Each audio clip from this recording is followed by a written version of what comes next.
Kunin ko na, sir. Oo nga eh. Ride ko na pa uwi. Umiyak na. Iwanan mo na daw siya. Bayaran ko na lang yung balanse ko, sir. Hello, good afternoon. Basta? Ako na. Nakuha na yung green na, sir. Oo, nakuha na. Hindi na ako binigyan. Baka sa August na ulit. August ka na. Hindi ba yung Hindi ba yung battery? Hindi ba nalagay? Eh, lapat na.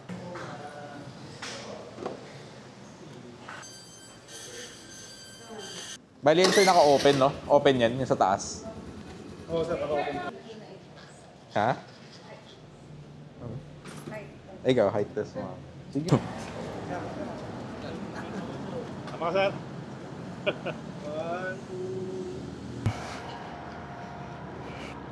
So yun, first ride natin ngayon tong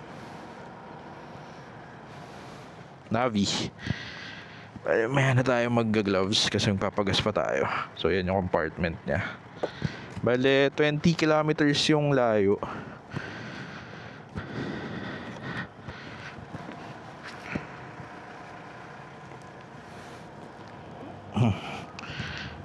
Sakto lang yung height niya.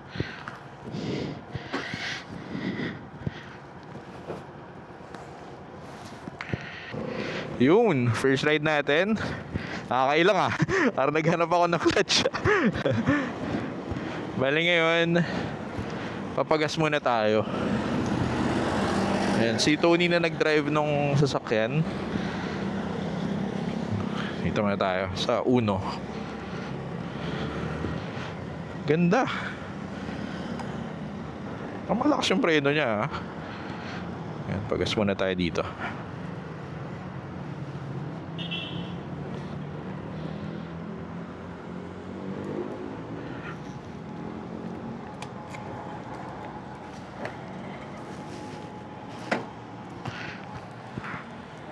Boss, ano?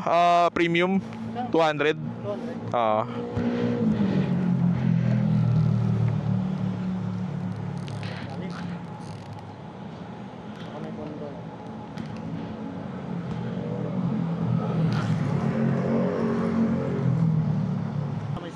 Sa may lagpas ng stopper siguro.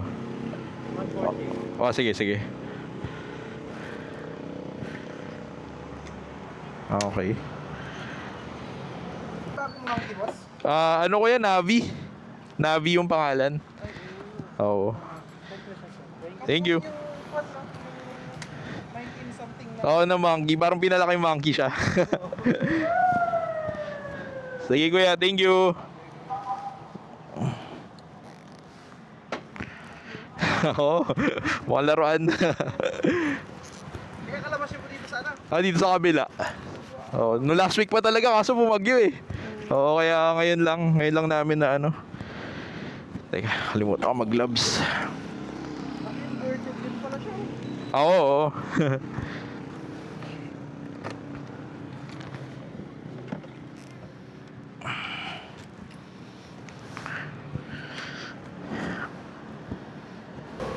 Yun. Parang nakakailang yung apakan niya. So feel mo may clutch eh. Pero dahan-dahan lang tayo kasi madulas pa yung gulong nito eh. Bago pa. So yun, nakuha na natin to Navi. Iuwi natin sa Agoo. Bale, mga 20 kilometers yun ang layo ng Agoo sa town na to. Ganda. So yun, bale nakuha na natin tong Honda Navi natin.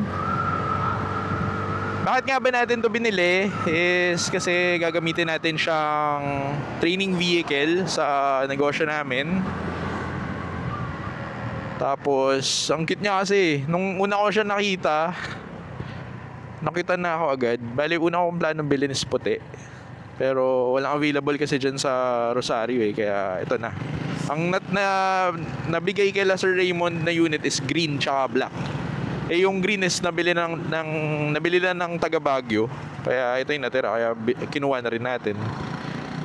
Sa totoo, last week pa namin to nabili, pero ngayon lang natin naiuwi kasi pangit yung panahon nung nakaraang araw eh. Mabagyo. Kaya yun, lalo dito sa La Union, yung mga natamaan, hoping and praying na okay tayong lahat, maging okay din agad, makabawi agad. Then yun, etong na-observe ko dito sa kanya ngayon is medyo matagtag nga ata yung harap or dahil matigas yung gulong. Pero alalay din ako sa takbo ngayon kasi madulas yung gulong niya kasi bago pa. Pero ang ganda, ang responsive niya. Tapos ano pa ba reason ba't ito binili is dahil mura, maganda. Sa presyo na 55,000, naka-introductory price kasi siya ngayon. 55,900 plus 2,500 na rehistro, hindi na masama. So, ang ganda pa. Bale, ano to, 110cc. Tapos, naka-combi brake na rin. Tapos, papakita ko sa inyo mamaya yung yung mga storage niya. Bale, ngayon ride muna yung i-share ko sa inyo. Bale, 50 ang takbo natin ngayon dito. Mas marami ring curious sa sa power nito, kung kaya ba umakyat. Yan, try din natin to iakyat ng Baguio. Tapos yun yung sa height, kung height ko is 5'6". Sakto lang naman, medyo tiptoe lang, hindi ganun ka tiptoe. Mas mataas yung seat height ng Giorno kaysa dito eh. Parang 762 ata to eh yung Giorno is 790, parang ganun, 780. Tapos yun, maraming salamat pala sa magandang weather, maaraw na. Ano kaya si Tony? So far ang ganda, ang responsive ng niya, kahit carb type siya. Kinaganda rin ito is mura maintenance ito kasi syempre dekarburador lang siya. Walang, pag nasira, madali lang. Hindi siya komplikado gawin. Kaya yun, kasi lalo naman sa negosyo namin talagang bugbog yung motor eh. Kaya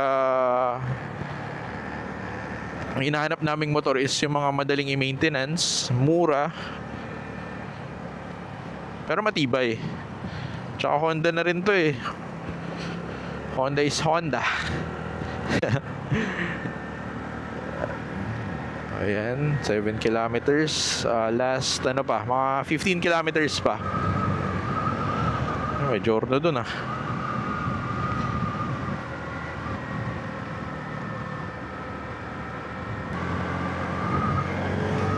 Ayan, pasulong to.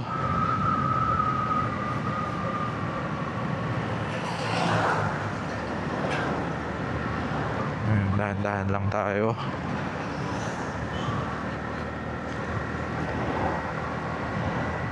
Tabi tayo konti.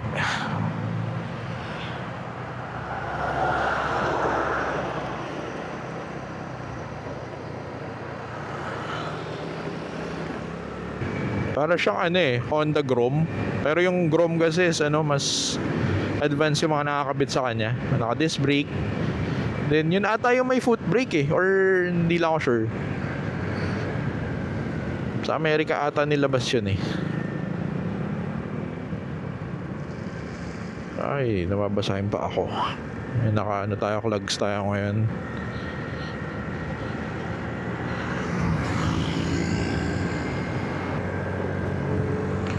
Ayan, tayo natin rat-ratin konti.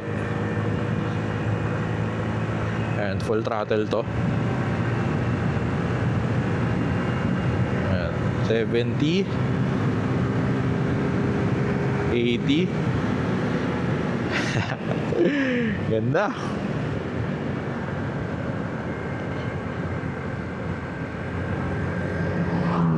Naglagay tayo kanina ng premium. Parang 3 liters lang ata capacity nito eh. May libreng 1 liter kanina. Tapos nagpakarga tayo ng worth 140 na premium. Bale yun. 10 kilometers na tinakbo. Another 10, then makakauwi na tayo sa amin. Ang init ngayon ah. Maganda na yun kaysa umuulan. Araw na.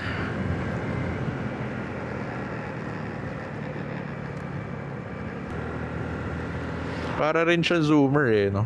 Yung gauge niya. Bale, plano nating upgrades dito, wala. Kasi pang negosyo nga to, hindi natin kailangan gastusan to.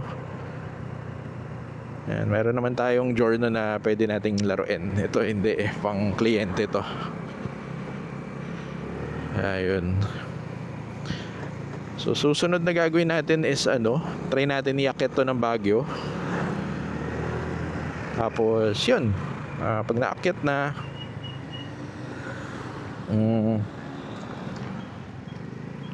siguro lang tayo dun, tamang kape lang, akyat tayo para mag ramen at kape. Makita si Tony ah, siya ba yun? O siya nga ata yun.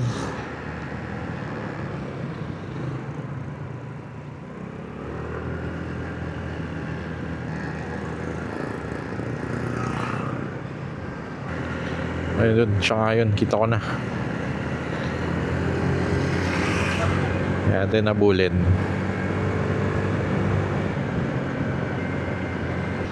Ito, pang long ride. Ang lang siguro dito is medyo kulang yung storage niya. Kasi syempre yun, nandito sa ilalim ko lang yung paglalagyan.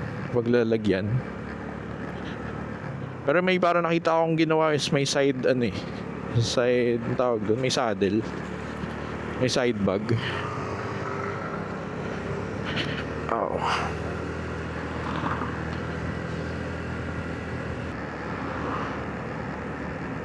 Ayan, basta hindi niya overtaken yung truck doon sa harap niya. Kita niyo ba siya? Nandun siya sa pinakaharap, yung kulay black doon. Grabe init.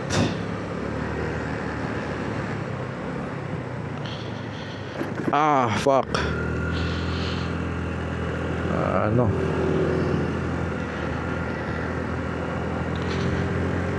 Lubak tayo guys. Sabayan natin si Tony.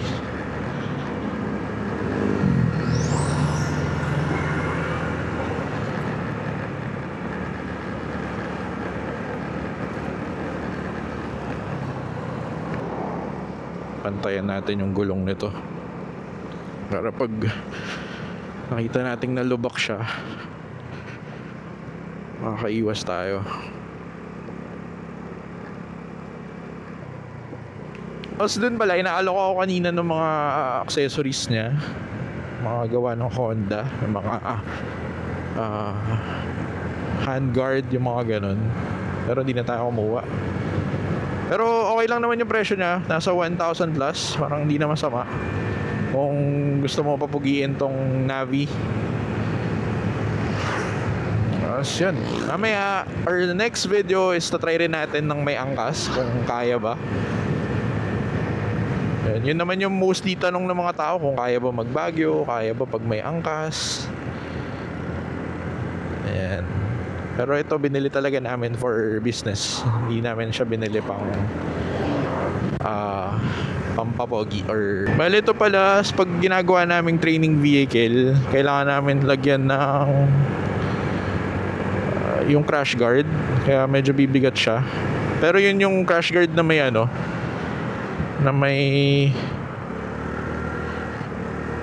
na may tawag doon, yung may saluhan siya para pag hindi pa gaano marunong yung client, hindi siya matutumba. Ganun yung gamit namin.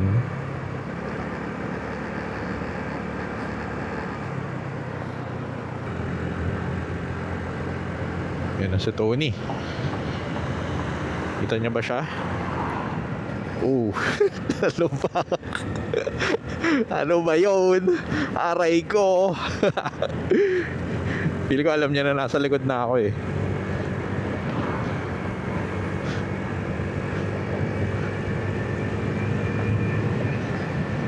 Bilis na. 70 ata takbo niya.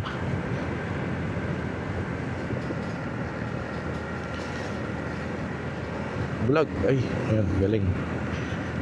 Bulag tuloy, lubak. Ayan. Ewan ko ba, ba't di ko sinakay? Pero wala, gusto ko kasi siya matry eh. Tsaka ang ganda kasi ng weather. Ang ganda na yung panahon. Kaya sulitin na natin. Di na ako nakita. Mabilis na eh. Kaya ito na bulin. Ang galing. Nagitnaan niya yung lubak.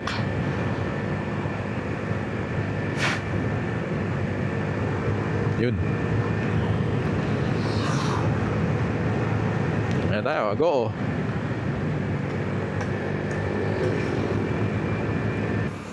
Ayan, 21 kilometers. Sakto, go na. Well yun, 21 kilometer ride nitong Navi natin. Well, hindi ko pa siya masabi na matipid kasi syempre di pa natin natatry. Balikan namin kayo. Bale, itong vlog natin is ano, ay shit, magiging yun yung content niya. Tignan ko dun ah.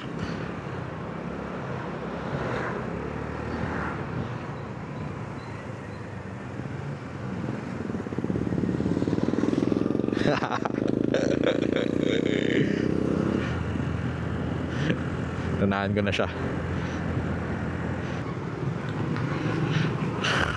Kupal lang, mauna ka na, pangit ka naman, aray ko.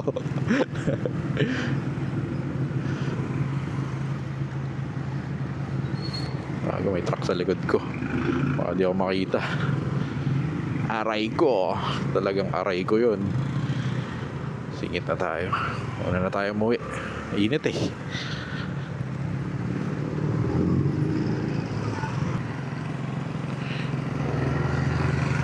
Puta, nantig pa ako dun maduran. Ayop. Kapag ganun, mga idol, sa mga nanonood na rider, pag dudura kayo, check nyo muna yung side mirror. Nantig na ako dun ah.